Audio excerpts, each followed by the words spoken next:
El Ministerio Apostólico de Enseñanza y Predicación Rema Internacional presenta hoy al Reverendo Fernando García Sotomayor con la proclamación de las buenas nuevas de Dios para tu vida. El mensaje de ayer, el mensaje de hoy y el mensaje para la eternidad a los que tienen hambre y sed de la palabra de Dios. Un querigma de Dios para el que oiga, el que tiene oídos para oír. Escuche el dabar del Eterno a las naciones. Ahora es el tiempo para recibir el rema del Espíritu Santo a tu espíritu. Escuchemos con fe la memra del Señor para el alma. Dice la palabra de Dios en el primer libro de Reyes, capítulo 18, los versículos 30 al 46. Primer libro de Reyes, capítulo 18, versículos 30 al 46. Voy a leer la versión textual expositora, Biblia de Estudio del Expositor, comentada por el evangelista Jimmy Swaggart. Y dice a su letra la Sagrada Escritura. Elías dijo entonces a todo el pueblo: acercaos a mí. Y todo el pueblo se le acercó. Y él reparó el altar del Señor que estaba arruinado. Y tomando Elías 12 piedras conforme al número de las tribus de los hijos de Jacob, al cual había sido dada palabra del Señor diciendo: Israel será tu nombre, edificó con las piedras un altar en el nombre del Señor. Después hizo una zanja alrededor del altar, en que cabían 2 medidas de semilla, o sea, 15 litros de cereal. Colocó luego la leña y cortó el buey en pedazos y lo puso sobre la leña y dijo: llenad 4 cántaros de agua y derramadla sobre el holocausto y sobre la leña. Y dijo: hacedlo por segunda. Y lo hicieron por segunda vez. Y dijo: hacedlo por tercera vez. Y lo hicieron por tercera vez. De manera que el agua corría alrededor del altar y también se había llenado de agua la zanja. Y como llegó la hora de ofrecerse el holocausto, se llegó el profeta Elías y dijo: Señor, Dios de Abraham, de Isaac y de Israel, sea hoy manifiesto que tú eres Dios en Israel, y que yo soy tu siervo, y que por mandato tuyo he hecho todas estas cosas. Respóndeme, Señor, respóndeme, para que conozca este pueblo que tú, oh Señor, eres el Dios, y que tú has hecho volver el corazón de ellos. Entonces cayó fuego del Señor, y consumió el holocausto, y la leña, y las piedras, y el polvo, y lamió el agua que había en la zanja. Y lo vio todo el pueblo, por lo cual cayeron sobre sus rostros, diciendo: el Señor es el Dios, el Señor es el Dios. Y les dijo Elías: prended a los profetas de Baal, que no escape ninguno. Y ellos los prendieron, y los llevó Elías al arroyo de Quizón, y allí los mató. Y entonces Elías dijo a Acab: sube y come y bebe, porque hay sonido de abundancia de lluvia. Subió pues Acab para comer y beber. Entretanto Elías había subido a la cumbre del Carmelo, y postrándose en tierra puso su rostro entre sus rodillas. Y dijo a su criado: te ruego que subas y mires hacia el mar. En efecto, él subió y miró y dijo: no hay nada. Y le dijo: vuelve hasta 7 veces. Y aconteció que a la 7ª vez dijo: he aquí una nubecilla pequeña como la palma de la mano de un hombre que va subiendo del mar. Y él dijo: ve y dile a Acab: unce tu carro y desciende, para que no te detenga la lluvia. Y aconteció estando en esto, que los cielos se oscurecieron con nubes y viento, y hubo una gran lluvia. Y subiendo Acab vino a Jezreel, y la mano del Señor estuvo sobre Elías, el cual ciñó sus lomos, y vino corriendo delante de Acab hasta llegar a Jezreel. Dios nos bendiga por medio de su santa palabra. El título de esta disertación: restaurando el altar. La condición moral y espiritual de Israel era lamentable.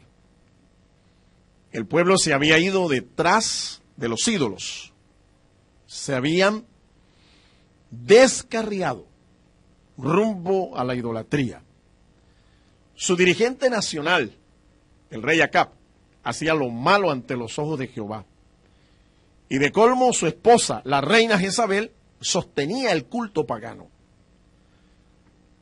Tal era el estado de la nación, que el altar de Jehová estaba completamente arruinado.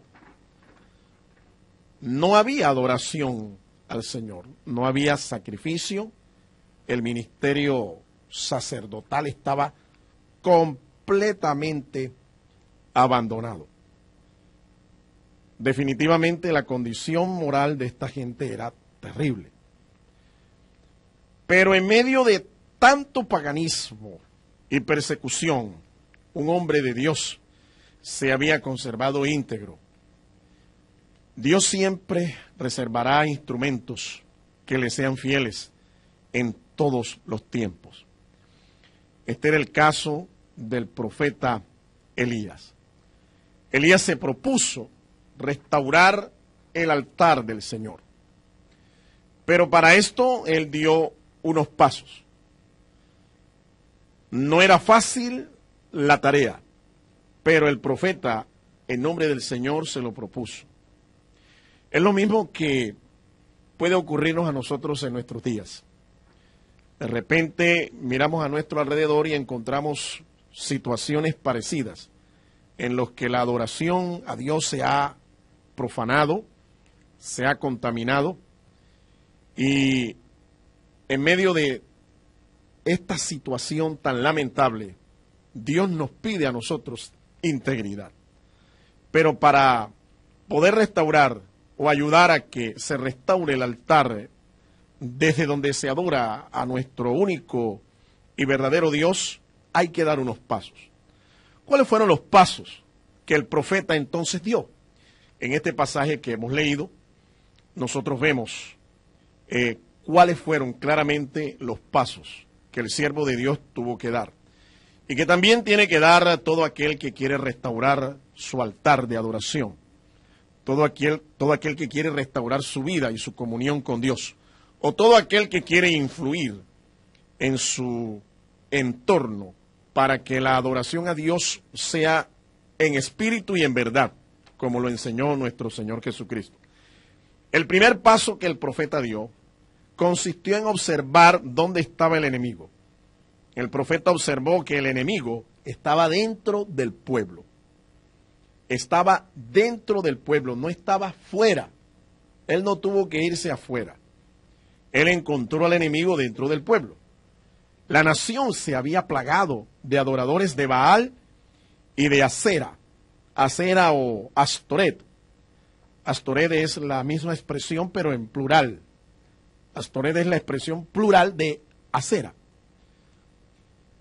Astoret era la diosa de la fertilidad y del amor sexual, una deidad principal entre los cananeos. A menudo a esta divinidad se le presenta como el complemento femenino de Baal.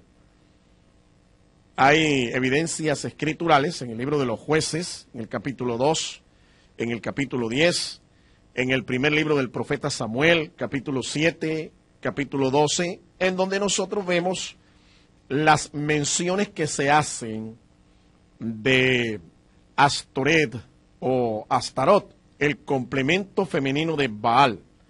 Se conoce también a esta deidad con el nombre de Asera en el libro de los Jueces, capítulo 6, y el primer libro de los Reyes, capítulo 18. Nosotros vemos allí cómo se le identifica. Primer libro de Reyes, capítulo 18, y el versículo 19, dice así la palabra de Dios. Primer libro de Reyes, capítulo 18, y el versículo 19. Envía pues ahora y júntame a todo Israel en el monte Carmelo, y los 450 profetas de Baal y los 450 profetas de los bosques de Asera, que comen de la mesa de Jezabel. Jezabel era la reina. Se puede ver allí cómo se identifica a Astoret con el nombre de Acera, según la traducción. El culto a Acera o Astoret era un culto de prostitución sagrada. Parte esencial del culto era la prostitución. Hombres y mujeres se prostituían a la sombra de los árboles en honor a su divinidad, con el propósito de que esos sacrificios se convirtieran en el aliciente que su divinidad necesitaba para prosperarles, para hacer que sus tierras fueran productivas. El nombre Astoret es una forma hebrea del nombre Astarte. El culto a Astoret era muy común entre los vecinos de Israel, pero pronto llegó a popularizarse también en el pueblo de Dios. La adoración de árboles sagrados, que era común entre los adoradores de Acera, es llamada la adoración del árbol para Acera. Los paganos construían sus templos en lugares altos y luego plantaban árboles sagrados, representando de esta manera la reencarnación cerca de sus altares. Por eso es que nosotros encontramos en la palabra de Dios que hay una prohibición directa de tener árboles en el altar de Dios o adorar árboles en el tiempo de la festividad pagana, de la Navidad cristiana, entre comillas. Usted ve que la adoración al árbol es común. De esa manera nosotros a veces permitimos que el paganismo se infiltre en la fe. Y recuerde, no es que yo sea radical en el sentido de ser una persona recalcitrante o una persona extremista o fanática, pero lo cierto es que la adoración al árbol de la Navidad, entre comillas, es pagano. No puede hacer parte de nuestro culto a Dios. Estaba prohibido en la palabra de Dios hacer árboles y plantarlos junto al altar de Dios. ¿No me creen? Eso está escrito en la palabra de Dios. En el libro de Deuteronomio, capítulo 16 y el versículo 21, nosotros encontramos allí la prohibición directa que hace Moisés, siervo del Señor, de plantar árboles cerca del altar de Dios, en donde se adoraba al Señor. Libro de Deuteronomio, el capítulo 16 y el versículo 21. Voy a permitirme leer en la traducción que estoy usando en el día de hoy, la Biblia del estudio del expositor, comentada por el evangelista internacional Jimmy Swaggart. Capítulo 16, versículo 21 del libro de Deuteronomio. No te plantarás bosque de ningún árbol cerca del altar del Señor tu Dios, que tú te habrás hecho. No era plantar árboles, como se piensa hoy en día. No, más bien la prohibición consistía en erigir árboles consagrados a la adoración a Acera. Esto podía ser en forma de ídolo o a veces en forma de pilar y se colocaba normalmente al lado de los altares de Baal. Este era el símbolo entonces de Astarte, la gran diosa cananea de la cual estamos hablando, y que era la expresión femenina de Baal. Alrededor de estos altares se hacían orgías indecibles. Orgías indecibles porque era la costumbre, ¿sí?, prostituirse en honor a esta divinidad para lograr así la fertilidad de los campos. Baal era un dios cananeo, tenemos bastante conocimiento a través de las escrituras de quién era Baal. Un dios cananeo, el dios cananeo de la fertilidad, el dios cananeo de la tormenta y uno de los más importantes de su panteón. Los cananeos adoraban muchos dioses, entre ellos Baal. Como dios guerrero en Egipto, Baal fue identificado con Set. Set, en la época de los Ixos. El culto a Baal, que era popular en Egipto, desde finales del Reino Nuevo en Egipto, también se hizo popular en Canaán. Y luego comenzó a ser practicado en Israel, el pueblo de Dios. Así es que todo el pueblo estaba inclinado a la adoración pagana de Acera y de Baal. Imagínense, el mismo rey, el rey Acab, se había casado con una princesa pagana sidonia, llamada Jezabel. Esta Jezabel era prácticamente una mujer que en vez de ser ayuda idónea, era una ayuda demonia. Era la hija de un rey tirio llamado Etbaal. En las Escrituras nosotros encontramos en el capítulo 16 del primer libro de los Reyes de quién era hija esta mujer llamada Jezabel y quién era su padre. Capítulo 16, libro primero de los Reyes, el versículo número 31, y dice así la Sagrada Escritura: porque le fue ligera cosa andar en los pecados de Jeroboam, hijo de Nabat, y tomó por mujer a Jezabel, hija de Etbaal. El rey Acab tomó a esta mujer, Jezabel, hija de Etbaal, rey de los sidonios, y fue y sirvió a Baal, y lo adoró.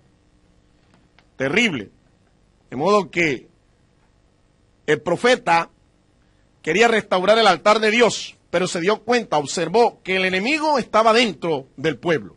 Eso es lo primero que hay que hacer, descubrir dónde está el enemigo, a través de quienes opera. Si tú quieres restaurar el altar de la adoración al Señor, si tú quieres restaurar tu propia vida espiritual, que la Biblia nos enseña que es un altar para el Espíritu Santo de Dios, tú debes descubrir dónde es que está el enemigo. Muchas veces los enemigos de la santidad, del culto a Dios, de la adoración, no se encuentran fuera del mundo, o es el diablo y sus servidores. No, a veces los enemigos están en el interior de la iglesia, o en el corazón del propio creyente. En este caso, Acab y Jezabel, el rey y la reina, eran los enemigos de Dios y estaban dentro de la casa de Dios. Cuando Jezabel se enteró de lo que hizo el profeta Elías, amenazó de muerte su vida, y el profeta se defendió de la acusación que le estaban haciendo. Le estaban echando la culpa de que no lloviera en Israel al profeta, al siervo de Dios, al hombre de Dios. Pero el profeta se defendió y dijo: tú y la casa de tu padre son los verdaderos culpables. Eso lo encontramos allí, en el versículo 18 del mismo capítulo. La culpa de la sequía se la estaban echando al profeta, pero los culpables, o el culpable, no era el profeta. El culpable era el propio rey y su esposa pagana y el pueblo que se había pervertido. Entonces, aquí está el primer paso que hay que dar cuando se quiere restaurar el altar. Tienes que identificar dónde está el enemigo. Y a veces el enemigo, como lo hemos dicho, está en la misma casa de Dios o en el corazón del creyente. En segundo lugar, el segundo paso que tuvo que dar el profeta arregló la unidad tribal, la unidad de las tribus. ¿Qué hizo el profeta? Hizo un acto profético. Él tomó 12 piedras esparcidas y las reunió. Las piedras representaban a todo Israel. 12 piedras, 12 tribus. 12 eran las tribus de Israel como reino. 12 representa un número que habla de dignidad, de gobierno, de posición y de estatus.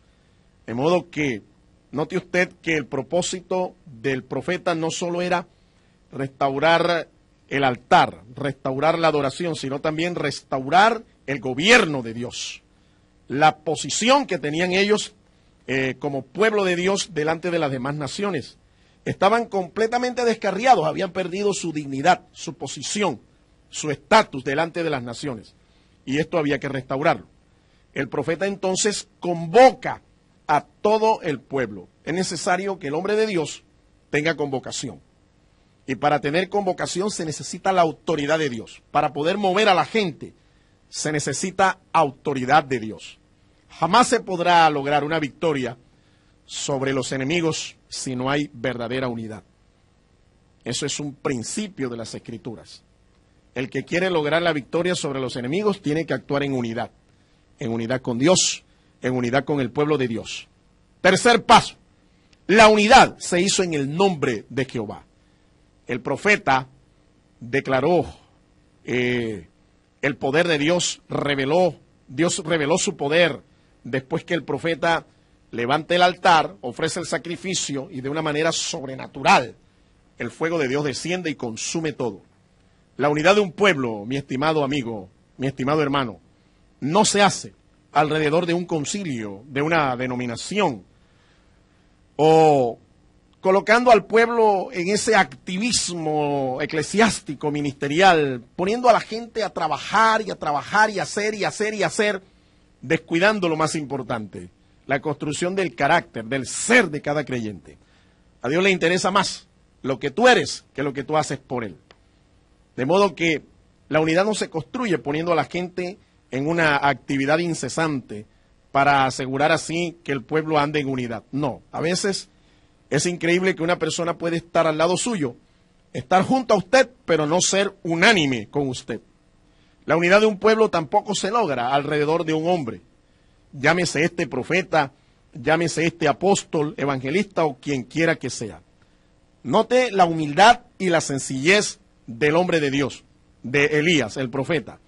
La unidad no la construyó alrededor de su nombre.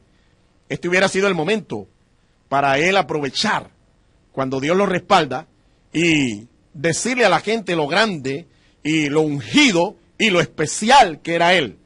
Y así tener al pueblo bajo control. No, él no hace eso. Él exalta es el nombre del Señor.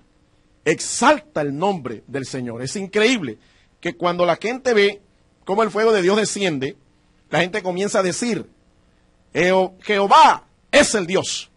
¿Sabe exactamente lo que significa el nombre Elías? Jehová es Dios. Así que lo que Elías escuchó en el coro, en el cántico de la gente que estaba proclamando la victoria de cómo el fuego de Dios se había derramado y había consumido el holocausto, era este. Era un coro así como este. Elías, Elías, Elías. Es interesante, es increíble, es algo maravilloso. Pero Elías proclamó la unidad y la hizo en el nombre del Señor, no en su propio nombre. La unidad de un pueblo tampoco se logra por medio del ecumenismo religioso. Nosotros creemos en la comunión del pueblo de Dios, no en el ecumenismo. No somos ecumenistas, somos gente que cree en la comunión del Espíritu. La unidad del pueblo se logró, fue por medio de una ofrenda representativa y espiritual. Note que fueron 12 cántaros de agua. Esto nos habla también de una libación perfecta. Una libación perfecta, una ofrenda representativa y espiritual. En las Escrituras nosotros vemos que el agua muchas veces es usado como símbolo para la palabra de Dios y para el Espíritu Santo. Eso te debe hablar y Dios te dé entendimiento. La unidad se logra es cuando hay un pueblo que está dispuesto a recibir palabra y para recibir también del Espíritu Santo. La unidad se logra y se logrará siempre. Es en el nombre del Señor. Y quiero concluir en esta hora. La adoración unificada hizo que de nuevo el altar de Dios fuera restaurado y su pueblo también. Los resultados de esta unidad fueron sorprendentemente gloriosos. Usted puede ver cómo esta gente recupera su identidad. Pero hubo también fuego. Esto es símbolo del poder de Dios. Hubo también una lluvia sin precedente después de un tiempo largo de sequía. Esto es símbolo de la bendición de Dios. Y hubo fervor espiritual. La gente comenzó a creer. Finalmente la victoria sobre los enemigos fue total. Todo el ministerio sacerdotal sostenido por Jezabel fue aniquilado. Estas bendiciones también se pueden ver hoy en la iglesia de Jesucristo. Yo lo creo. Cuando la iglesia se une en adoración, en espíritu y en verdad, la adoración revelará la presencia y el poder de Dios en acción. En el Salmo 133 está escrito que es donde los hermanos habitan juntos y en armonía, donde Dios envía bendición y vida eterna. Dios te bendiga. El Ministerio Apostólico Rema Internacional pone a disposición esta predicación. Ofrecemos ministración a simposios, seminarios, campañas evangelísticas, educación globalizada sana y de carácter interdenominacional. Escríbanos a ministerioremainternacional@gmail.com o llámenos al celular 316-270-7181.